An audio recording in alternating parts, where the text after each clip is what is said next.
मुसलसल phone calls के ज़रिए बहुत सारे दोस्त ये जानना चाहते हैं कि आज की मीटिंग में क्या कुछ हुआ, तो मैं उनकी इन्फॉर्मेशन के लिए बता दूं, क्योंकि लोग काफ़ी कुछ तवक्कात रखे हुए हैं। तो जैसा कि आप सबको मालूम है कि आज 15 जनवरी को मिनिस्ट्री ऑफ होम अफेयर्स में ले एपेक्स बॉडी और कारगिल डेमोक्रेटिक अलायंस की सब कमेटी जो बनी है 6 रुकनी, उसकी मीटिंग हुई, जिसमें हमारे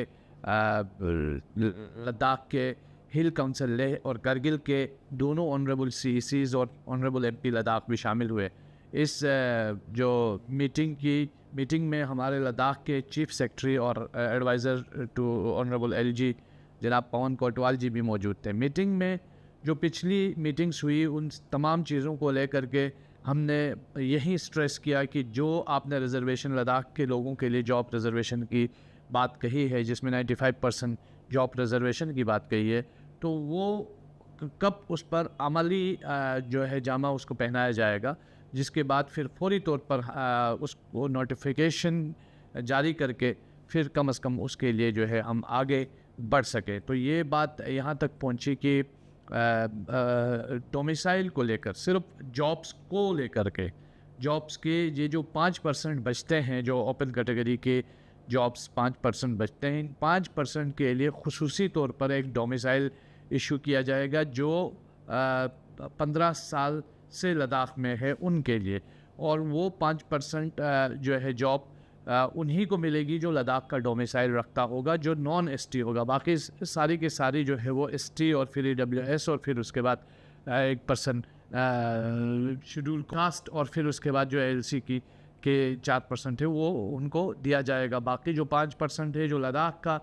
डोमिसाइल रखता है, जो 15 साल से लद्दाख में है, उन्हीं को ही इसका हक दिया जाएगा। और ये जो 15 साल के डोमिसाइल की बात की गई, ये सिर्फ उन्हीं के लिए होगा कि जो इन 5% जॉब्स के लिए एप्लीकेबल होगा। ये एक पेशरफ्त हुई जिसमें बातचीत हुई, और उसके साथ साथ में पब्लिक सर्विस कमीशन का भी और फिर असेंबली को लेकर के भी बात काफ़ी आगे तक बढ़ी, और फिर स्टेटहुड की डिमांड और फिर हमारे जो पब्लिक सर्विस कमीशन की डिमांड, जिसमें हमने जो मिनिस्ट्री ऑफ होम अफेयर्स पर ये वाज़े किया कि लद्दाख के लोग चाहते हैं कि लद्दाख के लिए अलग से पब्लिक सर्विस कमीशन हो या फिर Jammu Kashmir public service commission में हम लोग एप्लीकेबल हों। तो दोनों सूरतों में हमारी पहली प्रायोरिटी ये रहेगी कि लद्दाख का अपना काडर हो, लद्दाख का अपना पब्लिक सर्विस कमीशन हो, और उसके बाद हमें अलग से अपनी असेंबली हो जहां हमारे पास अपने फाइनेंशियल पावर्स और ये सारी चीज़ें हों। और अगर असेंबली दिए जाने के बाद अगर कौंसल्स को वापस भी लिए जाते हैं, जिस पर दोनों से इस की तरफ से कहा गया कि हमें इस पर कोई इतराज़ नहीं है, अगर लद्दाख को असेंबली दी जाती है तो हाँ, कौंसल अगर हटा भी दिया जाए लेकिन कोई मसला नहीं है। तो इस मीटिंग की कि तब तक, जब अगली मीटिंग तक ये जो जितने भी हमारे पास जॉब्स हैं अभी पड़े हुए हैं,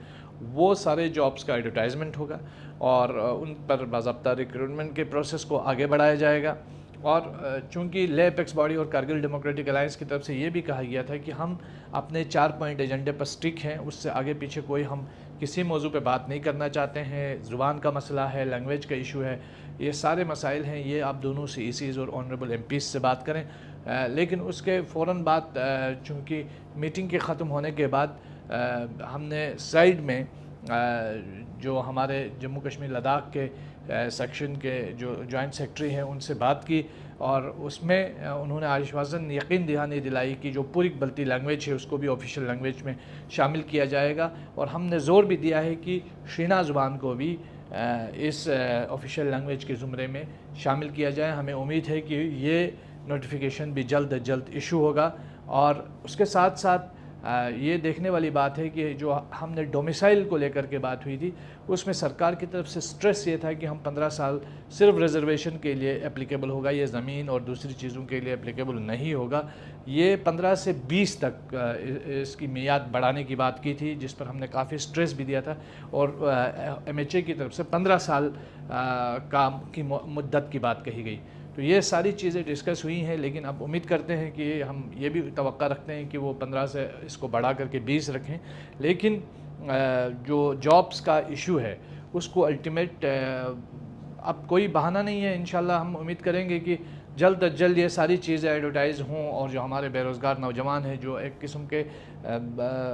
फ्रस्ट्रेशन के शिकार हैं, पिछले 6 साल से कोई जॉब उनको नहीं दी गई है, तो उन तमाम जो